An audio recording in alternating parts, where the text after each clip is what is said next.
విద్యార్థులు ఎగ్జామినేషన్స్ లో మార్క్స్ ఏవైనా సరే వాళ్ళకి అనుమానాలు ఉన్నా సరే చాలా పకడ్బందీగా చేయడం జరిగింది. ఇంకా ఏవైనా వాళ్ళ మార్క్స్ కైనా వాంటింగ్ కావాలనుకుంటే రేపు 18వ తారీఖు నుంచి వాళ్ళు ఫీజు పే చేయడం జరుగుతుంది. 18 నుంచి 24 వరకు రీకౌంటింగ్ కానివ్వండి, రీవెరిఫికేషన్స్ కానివ్వండి, వాటికి సంబంధించిన ఫీజులు మొత్తం కూడా వెబ్సైట్లో ఉండటం జరుగుతుంది. ఆ ప్రకారం 18 నుంచి 24 వరకు వాళ్ళు ఫీజు పే చేయవచ్చు.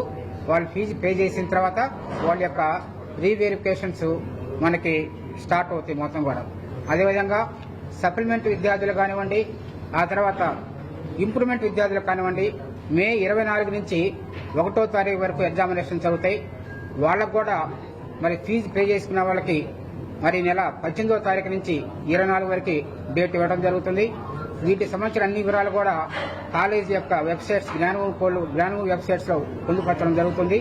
మీకు కూడా వాట్సాప్ గ్రూపుల్లో షేర్ చేయడం కూడా జరుగుతుంది.